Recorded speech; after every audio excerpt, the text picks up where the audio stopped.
from the News Channel 5 Network. This is Que-pasa-Nashville. Bienvenidos and welcome to Que-pasa-Nashville. My name is Cristina Allen and thank you for joining me today.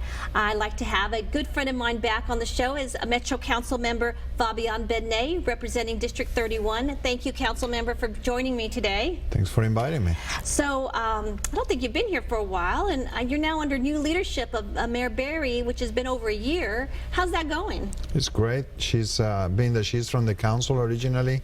I think she understands where we're coming from. Conversation seems to be very fluid with her. So, and we have a vice mayor that is empowering the council. So we have a renewed relationship. So everything is progressing? There's just a different type of leadership, but all positive? Or? Yeah, I think it is. I think people are really in the council when they all got elected, being that I'm an old-timer, I had my questions about how will it be.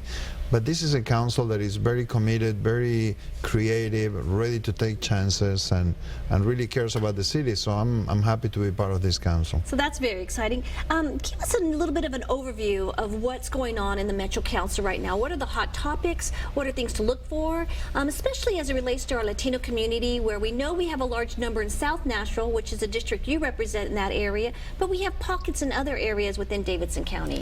Yeah, many of the issues that are important to Latinos are also important to non-Latinos, like economic development, education.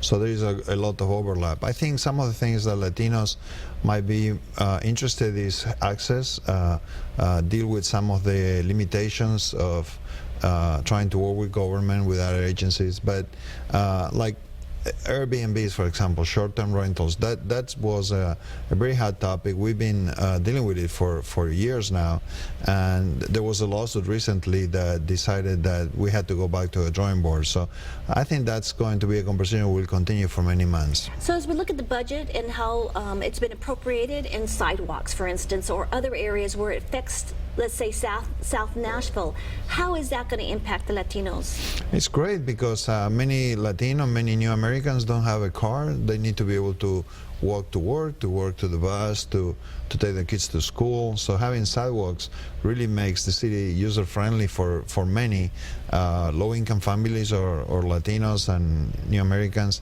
And Megan Berry, when she got elected, she immediately put a budget, I think it was like $10 million just to build sidewalks and to connect schools with neighborhoods. I'll tell you, driving on Harding from 65 to 24 and all those apartment complexes where a lot of Latinos live, there was no sidewalks there. There is one now, but I think there's been like 3, hit and runs or, accidents there. Yeah, that was something that Carl Dean deserves credit for it, and the council members and also the state.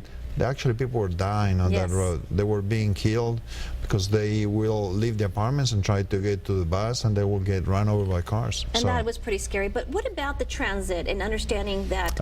You touched it. That's the bigger deal. Well, they're looking at more of accessibility in routes in that area.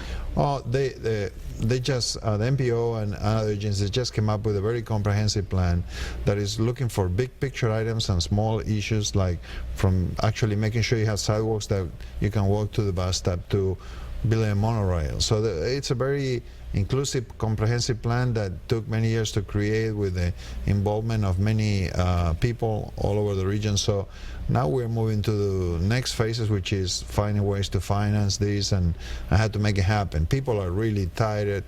I mean, just yesterday, I don't know when this show will be aired, but there was lots of accidents downtown, and the city was stuck, and we had council members that couldn't come to the council meeting because of the way the roads are. So yeah, change is always happening with a growing city. Let's talk a little bit, we're going to be coming up on an election. It's a very big election, and this probably will be airing as well, but do you see a lot of Latinos registering to vote, understand the importance of it all? Oh yeah, I think it's this has been an election that has got people that were comfortable just staying with their green card to decide that. And a green card allows them to be legally here and could apply for U.S. citizenship, like my mother. I think she has a green card. A permanent resident. I mean, people don't want to go into citizenship because it costs money, it's a hardship, they have to go to Memphis. It's just something they want to deal with. Well, a huge amount of people actually became citizens so they could vote on this election. So that tells you how important this election has been for new Americans and Latinos. And with that, in all the media, whatever the results are, is that Latinos will impact this election and other elections. There's no doubt. There are states like Arizona where the polls are showing that is competitive when it used to be just on one side. I think as Latinos get more and more involved and elections get so tight, a minority has a bigger and bigger role to play. I recently saw that there are 92,000 eligible green card Latinos that are eligible to become citizens in Tennessee. Does that sound about right?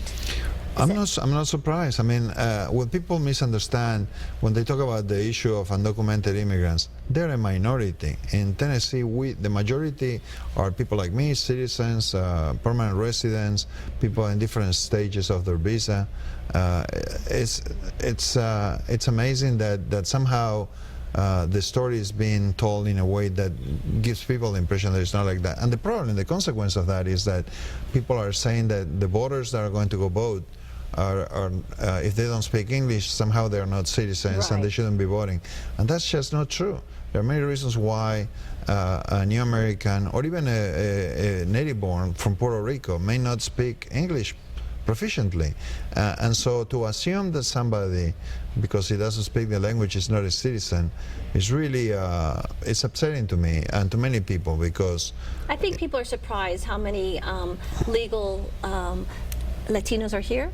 I think we look at our international business that's coming here, and Nissan is like a prime example. They have a huge plant in Aguascalientes, Mexico, and they bring interchange people, and some people stay and become here legally and become citizens because of the opportunity for them or their children. And I think those are the people we tend to forget when we look at Latinos, are those more professional or assimilated or so forth. So and 1 of every 4 kids being born in the U.S. right now, 1 of every 4 kids 25% are Latino.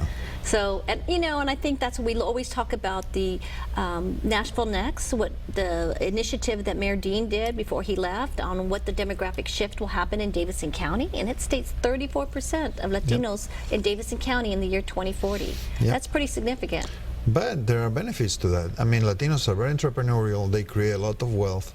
They are hardworking people, and so it's going to make Nashville better. So people, both Latinos and non-Latinos, are going to benefit from that growth. And while you're situated, your district in the South area, what other pockets are growth for Latinos in other areas? My district is is mostly non-Latino, but there are pockets in my district of Somalis, Kurdish, Laotians, Latinos.